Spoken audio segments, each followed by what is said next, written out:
Bonjour, chers frères et sœurs en Christ, peuple du monde entier. On remercie encore le Seigneur pour cette journée qu'il nous a accordée. C'est une grâce. On a dit qu'aujourd'hui, on allait venir résumer tout ce qu'il a plu au Seigneur de nous dévoiler. Mais vous irez voir plus en détail sur mes vidéos sur YouTube. Vous tapez 2020, la Bible dévoile pourquoi les sorciers mangent en esprit la chair humaine. Là, vous allez avoir toutes les vidéos. Aujourd'hui, comme je l'ai dit, on va résumer seulement le tout. Voilà. Donc, j'avais dit, c'est vrai, que d'enfant privilégié que je pouvais dire que j'étais, mais je le Seigneur passer d'un bord à l'autre. J'avais dit que toutes les prières que je faisais ne semblaient pas monter vers lui. Mais on a appris que tout le monde va passer par le désert. Et ce n'est pas de gaieté de cœur que Jésus-Christ nous fait passer par le désert. Moïse y est passé, David est passé là-bas. C'est pour nous enseigner. Voilà. C'est comme un enfant qui est gâté. Si on pouvait tout avoir, tout ce qu'on demande à Dieu, si on pouvait l'avoir, et les choses qu'on ne... Voilà, on verrait passer. Voilà, c'est pas bon. Nous, en tant que parents, c'est ça. Un enfant gâté, il y a des choses qu'il n'apprend pas. Et c'est bon dans la vie qu'on apprenne les choses. Par les épreuves qu'on apprenne, c'est là qu'on grandit. Spirituellement aussi. C'est un peu comme, je dirais, quand on prie hein, et qu'on ne voit rien, je peux par exemple imaginer, c'est comme quelqu'un, un enfant, qui va aller nager dans la mer. Et sa mère lui dit, tu n'es pas parti. Elle refuse, elle s'en va chercher un seau d'eau, elle dépose ça là, elle dit, mais viens te laver avec ce seau d'eau là. C'est vrai qu'il se lave, c'est de l'eau aussi, mais ce n'est pas la même chose. Il ne comprend pas, c'est plus tard quand il grandit qu'il sait que vraiment sa mère avait raison, que c'était dangereux pour lui. Mais en tant qu'enfant, peut-être 6 ans, 7 ans, il ne peut pas savoir. Donc, les prières qu'on fait, si Dieu ne répond pas, il sait que c'est vraiment pas bon pour nous, peut-être. Ou bien alors, je peux encore dire, par exemple, un homme, souvent je donne cet exemple-là, qui court après un lingot d'or. Il a appris qu'il y a un lingot d'or quelque part. Il prend un chauffeur, il s'en va. En route, le chauffeur zigzague. Quelquefois, il passe à gauche, à droite. Quelquefois même, il s'arrête. Il lui demande, mais chauffeur, qu'est-ce qui se passe? Si le chauffeur est gentil, hein, il dit, mais s'il est gentil, il va dire, mais et c'est ce que j'ai fait. Souvent, nos chauffeurs nous font ça en Afrique là-bas. Sinon, il ne va même pas l'écouter. Il ne dit rien jusqu'à ce qu'ils arrivent. Il arrive devant une mine d'or. Un terrain rempli d'or. Voilà. Lui, il courait après un lingot d'or, mais il se retrouve devant une mine d'or. C'est cela, mon Seigneur Jésus-Christ. Notre Dieu dit qu'il siège au milieu des louanges. Et des fois, nous, on vient devant Dieu, mais tout ce qu'on sait, c'est, on ne le loue même pas, même juste quelques secondes là, on prend pas le temps là, mais Seigneur, donne, agis, fais ça, ne fais pas. C'est une relation qu'on tisse avec Dieu quand on va devant Dieu, c'est un dialogue.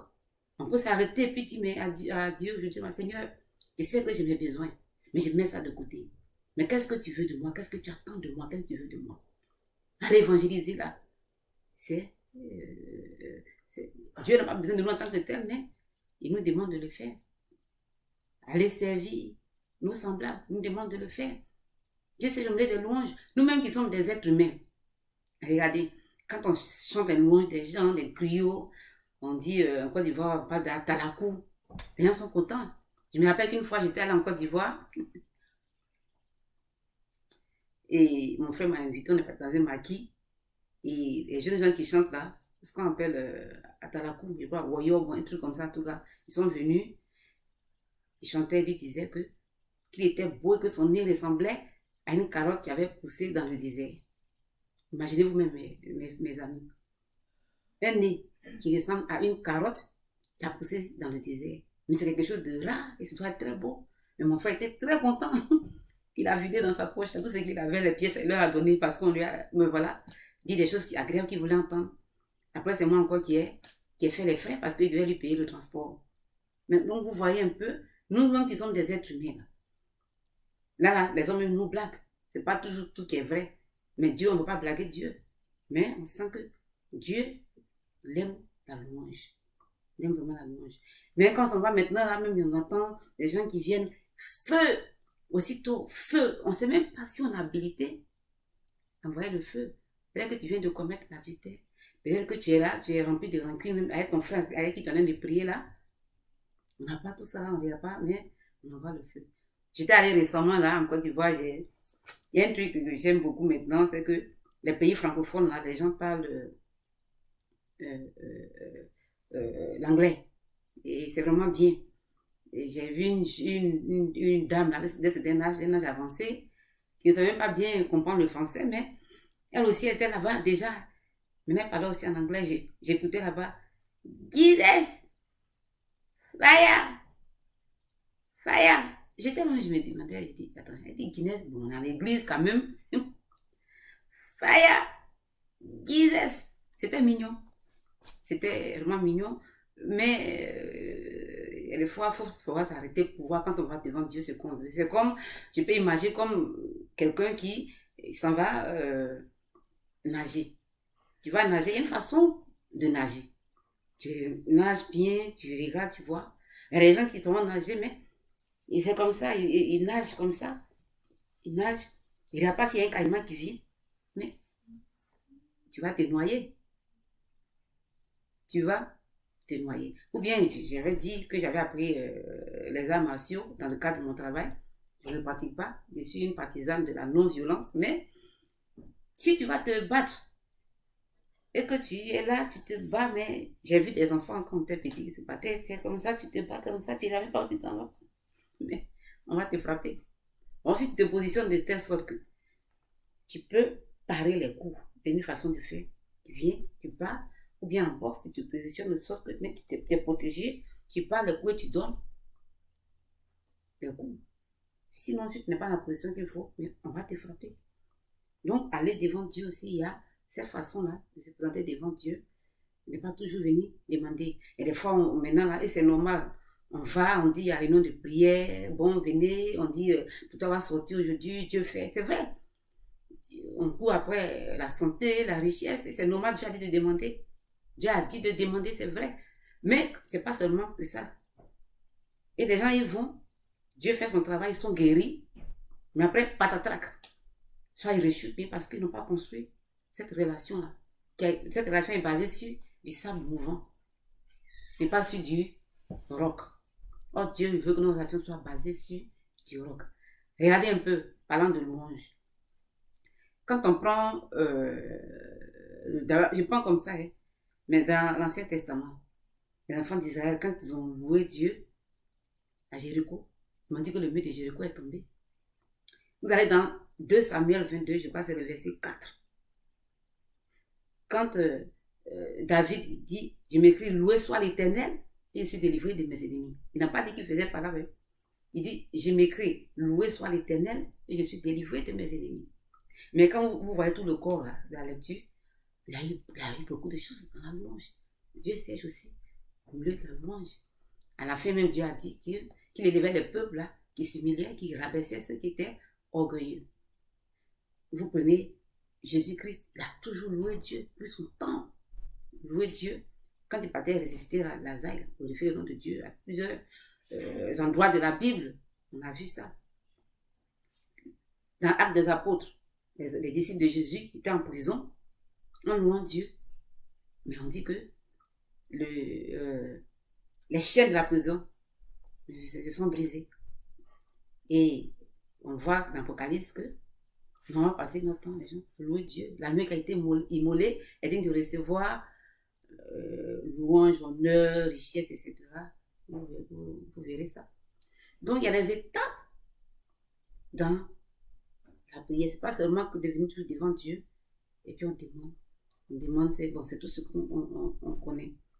Dieu a besoin de savoir autre chose que ça. Comme je l'ai dit, tisser une relation avec lui.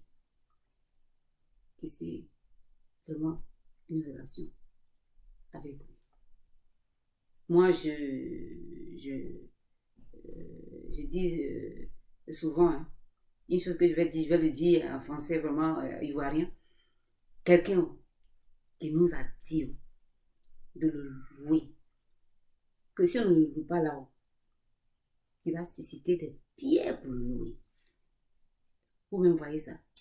susciter des pierres pour le louer. Mais chaque fois qu'on va devant lui, c'est seulement Seigneur, donne, agis, fais, ne fais pas. Non.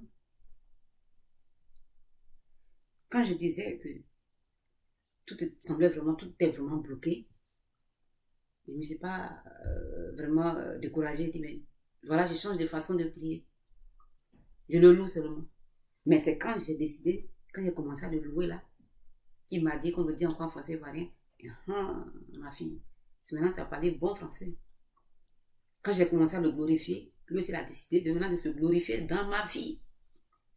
Regardez un peu, moi j'ai couru après un ou deux sujets de prière. Mais regardez ce que j'ai eu dans la louange. Quand je passais des heures, des journées devant sa face, sans rien demander, seulement que dialoguer avec lui. Je vous ai déjà dit que je suis passée, moi, de l'état de quelqu'un qui était très timide et renfermé, qui ne prenait jamais la parole en public, presque jamais, qui n'allait pas sur les réseaux sociaux. Vous me voyez aujourd'hui sur YouTube, je cherche à faire même Facebook, je n'ai pas de compte Facebook. Je parle beaucoup. Quand Dieu vient te visiter, il te change, il te porte une nouvelle robe. Dans la Bible, c'est écrit. Maintenant, je parle. Mais il faut parler, c'est dit, il faut parler pour évangéliser. Je vous ai dit ça. C'était déjà ce que j'ai gagné. Deuxièmement, ce que j'ai gagné encore, on l'a vu. Un jour, dans ma louange, il m'a dit qu'il venait à 3 h du matin, dans 3 jours, à 3 h du matin, me visiter. Et il a fait. On est allé, on a souligné 3 mots dans la Genèse, 3 mots dans l'Apocalypse. Les 3 mots-là, c'était au commencement Dieu, l'eau, esprit. Voilà, au commencement l'esprit, au commencement Dieu, esprit et l'eau. Et il nous a dévoilé que, il voulait montrer que dès l'entame de la Bible, sa Trinité était déjà là, très spirituelle. Et ça montrait déjà sa venue. Le temps de l'éternel Dieu d'Abraham, le temps de Jésus-Christ, et maintenant le temps du Saint-Esprit. Et à la fin, dans l'Apocalypse 22, c'est Jésus-Christ qui ferme la marche et c'est lui qui reviendra. Tout ça, c'est détaillé dans les autres vidéos que vous irez voir. Et voilà. Ça, déjà, je l'ai appris. On est allé maintenant, en plus de ça, on est parti. Troisièmement, on est allé à Cana. On a vu qu'il y a des gens, bon, mais quand ils boivent du vin, ils disent que Jésus-Christ a fait le vin. Alors pourquoi est-ce qu'ils ne doivent pas boire du vin? On s'est rendu compte, il nous a dévoilé cela, que ce vin-là qu'il a fait là, c'était spirituellement son sang. Et pour éprouver la parole, on a vu que dans les villages, là, il y a des gens, on dit qu'ils te donnent du foutou, qui rient de la nourriture, ou bien de la boisson. Quand tu manges, on dit qu'ils ont transformé ça spirituellement, en sorcellerie. Il y a des gens qui mangent et puis ils meurent. Moi, j'ai vu des cas où on a dit que des gens, on leur a fait à manger, ou bien ils ont bu, et puis spirituellement, ça a été transformé, puis ça les a tués. Mais voyez vous-même, si des êtres humains, des mortels, que Dieu lui-même a créés, ils peuvent avoir ce pouvoir-là, ce faux pouvoir-là, pourquoi pas Jésus-Christ? Mais lui, il le fait en bien. Le diable, lui, le fait en mal, mais Jésus-Christ, lui, le fait toujours en bien. Pourquoi est-ce qu'il ne peut pas transformer l'eau en vin et ce vin-là qui est son sang? Et pour qu'on soit encore réconforté, pour qu'on soit encore assuré, on est parti dans Matthieu 26, 26. Dans Matthieu 26, 26, on a vu que clairement Jésus-Christ, avant de partir, il a pris du pain, il a rempli. Et ce pain-là, il a donné le vin aussi, il a dit ceci, c'est mon sang. Mais pourquoi est-ce que dans ce même Matthieu 26, 26, ce vin qui donne aux gens est son sang, et que le premier miracle, tout premier miracle, c'est pourquoi elle est venue sur la terre, c'est-à-dire que le sang qu'il veut couler pour nous, le premier miracle qu'il a fait, le vin là, ce n'est pas son sang.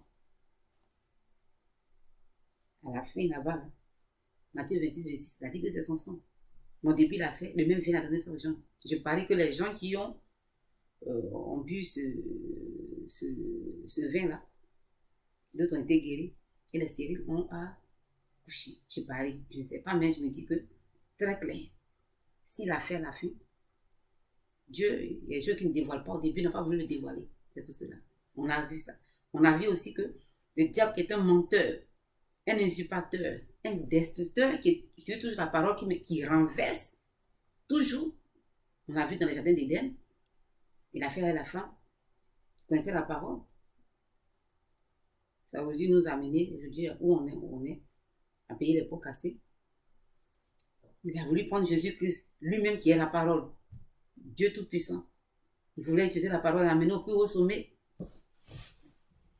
Jésus lui a résisté par la parole. Donc, on sait que toujours d'utiliser cela. Elle est allée prendre cette phrase. Celui qui mange ma chair et boit mon sang aura la vie éternelle. Amener les gens dans mon village. Partout, pas dans mon village, seulement dans le monde. Mais à manger spirituellement la chair humaine. Alors oui, Jésus-Christ dit, je suis l'agneau de Dieu qui enlève le péché du monde. Celui qui mange ma chair et boit mon sang aura la vie éternelle. Jean 6, verset 48 à 58. Et pour voir cela, on a vu que dans les villages, là, quand les gens, ils transforment, ils mangent des gens en sorcellerie, quand ils se confessent, mais ils disent qu'ils vont transformer. Ils vont transformer en quoi? Ils disent qu'en agneau et en mouton. Généralement, quand les gens ne veulent pas aller au village, quand il y a la fête, ils disent qu'ils ne veulent pas qu'on les transforme en mouton de sacrifice. Quand la nouvelle année arrive, ils ne veulent pas aller au village. Les associés reconnaissent, disent qu'ils n'ont jamais mangé quelqu'un physiquement comme ça, mais spirituellement, mais ils le transforment toujours en animal d'abord. Et ils disent que c'est généralement un mouton. Donc Jésus-Christ dit qu'il est quoi? Un agneau. Mais je le répète encore. Quand Jésus-Christ lui dit qu'il est l'agneau de Dieu qui enlève le péché du monde, que celui qui mange sa chair et boit son sang aura la vie éternelle. Et d'ailleurs même, il parle de sa parole. Il ne parlait pas de sa chair physique, il parlait de sa parole. Le diable, lui, blague les gens. Aussi, les enfants aussi, un mouton là-bas. Pour qu'ils puissent manger et aller en enfer avec lui. On a découvert cela. On a découvert l'autre nom caché de Jésus. Même des noms. On a vu le rameau. On a vu cela. On a vu un lien spirituel. Dans 2 Pierre 3, au verset 5. Donc avec la marche, avec notre marche, là, quand j'ai changé de façon de prier, on a vu cela. Mais on a vu encore que moi qui n'ai jamais pensé, ni un jour chanter, je me lève un jour, je reçois des paroles. Et c'est ce que j'avais fait, des CD. Et la mélodie, tout était déjà là. Et quand je faisais ce CD-là, je ne savais même pas que j'allais me présenter devant vous. Je ne connaissais même pas. J'ai eu des thèmes. J'ai eu le thème de la sorcellerie, du maraboutage, de l'évangélisation. Le jour où le chantre, un grand chantre, Koné Fantali, je peux dire son nom, il m'a aidé à faire ce CD-là. Il m'a appelé pour me dire que ce CD-là était fini. Mais ce jour-là, c'est là que le Seigneur m'a dit, mais ma fille, ce CD que tu as fait là, tu vas recueillir des fruits. On va aller évangéliser les sorciers dans les villages. On fera le tour du monde. Moi, je me disais que si je faisais ça, que j'arrivais à les vendre, moi, je les rendais, c'était tout. Hein. J'ai reçu, je n'ai pas pensé, c'est venu. La longue, je voulais faire des actions caritatives. Mais non. Le Seigneur vient me dire encore que voilà la mission que je te confie. Mais c'est pour ça que je suis devant vous aujourd'hui. On va aller, c'est en train de, la promotion est en train d'être faite en Côte d'Ivoire, mais je vais aller en ligne là, d'ici jusqu'au 10 février, on va aller sur BabyCD. Je vais vous montrer les liens. On ira là-bas. Et puis, ceux qui sont fatigués vraiment de la sorcellerie, qui ont vécu ces faits, ou bien qui en entendent parler, on ira tous. Habituellement, quand on achète un CD, c'est pas plaisir. On veut se faire plaisir. Ce sera au même prix. Mais aujourd'hui, là, il faut qu'on garde en esprit que quand on achète ce CD, on supporte le CD. C'est pour aller livrer baptême dans le nom de Jésus. Jésus demande aux gens de venir manger sa chair et boire son sang. Que le diable vous a trompé. Le diable, qui est un usurpateur, un menteur, un destructeur, qui renverse toujours la parole de Dieu pour arriver à ses fins, qui a chuté, qui sait qu'il ira en enfer et qui ne veut pas aller seul, mais vous a trompé. Jésus-Christ, on ira dire à ces villageois ou bien à ces gens, ce n'est pas seulement les villageois, la sorcellerie ou bien ceux qui mènent la chair, ils mènent partout, en ville ou ailleurs, ça existe. Et généralement, c'est des gens qui ne savent pas pourquoi. Depuis des générations, des générations, des générations, c'est pas qu'est-ce que le diable a dit là-bas. C'est pas moi, j'ai été amenée à prier pour des gens qui pratiquaient la sorcellerie, des gens, quelqu'un qui voulait manger vraiment son enfant, bon, mais qui a été dévoilé, qui ne sait pas pourquoi. Il a reçu ça de quelqu'un, ainsi de suite. Mais quand le Seigneur dévoile quelque chose, c'est qu'il y a déjà la solution. Généralement, les sorciers ils commettent des crimes. Et voilà, je vais dire des victimes, et puis on va prier, bon, ton nom t'a fait ceci, t'a fait cela, mais aujourd'hui là, ce sera le contraire. On va leur parler directement. Qui viennent manger, faire la Sainte Seine, la Sainte Seine. C'est le corps, le sang de Jésus. Voilà. Cette fois-ci là, c'est ce qu'on on ira leur dire. Mais il y a une chose aussi, c'est pas seulement ça. Il y a d'autres personnes qui disent, bon, mais comment se fait-il que le diable a tout ce pouvoir, il peut s'envoler, aller ici? Mais comme on le dit toujours, mais le diable c'est un usurpateur. Le pouvoir, c'est seulement le pouvoir qu'il a là. C'est ce que nous aurons quand on sera, mais ouais, au paradis. C'est un peu comme, il y a des gens qui sont partis, qui sont venus, qui ont des témoignages, ils disent ils sont là, ils peuvent aller ici, ils peuvent se déplacer, ils peuvent communiquer avec les gens. C'est un peu comme un enfant, et la fête approche, ou ben, ta maman préparée, il dit, bon, mais on attend, peut-être pendant la fête, on va manger ça, ou bien un truc comme ça. Mais lui, déjà, il vole, il va prendre certaines choses, certains ingrédients, il ne connaît pas tout, avec ses amis. Mais c'est ça, ils n'ont aucun pouvoir. Le pouvoir nous appartient, nous, en tant qu'enfants de Dieu. Et au ciel, là-bas, on l'expérimente là. Mais le diable, il avait un pouvoir aussi, quand même, là-bas, il a chuté, il est venu avec ça, mais c'est passager. Et le diable, aussi, quand il... en principe, son objectif premier, c'est de attenter à la vie de l'homme, tuer l'homme. Vous voyez, c'est un peu avec Job. Quand il t'appauvrit, ou bien alors, quand il te rend malade, ou bien quand il te rend stérile, ça, c'est pas son objectif. C'est quand il ne peut pas, seulement qu'il fait ça. Sinon, en principe, on a vu avec Job, s'il le pouvait, c'était d'attenter à sa vie. Mais il a appauvri. Mais notre Seigneur qui a le pouvoir, qui a toute la puissance, Jésus-Christ de Nazareth, nous amène, on va aller évangéliser. Les hommes de Dieu seront devant moi, je l'ai toujours dit, je ne connais aucun pouvoir. Je ne sais pas comment ça va se passer, mais les hommes de Dieu aguerris seront organisés, on ira. Dans le nom de Jésus, on aura la victoire. Shalom, shalom. Mais prochainement, je vais vous jouer un peu, je l'avais promis, un morceau de mon CD. Mais vous irez sur CD Baby et vous aurez tout ce qu'il faut. Que Dieu nous bénisse et préparons-nous dans le nom de Jésus. Il pour aller pour la campagne. Shalom.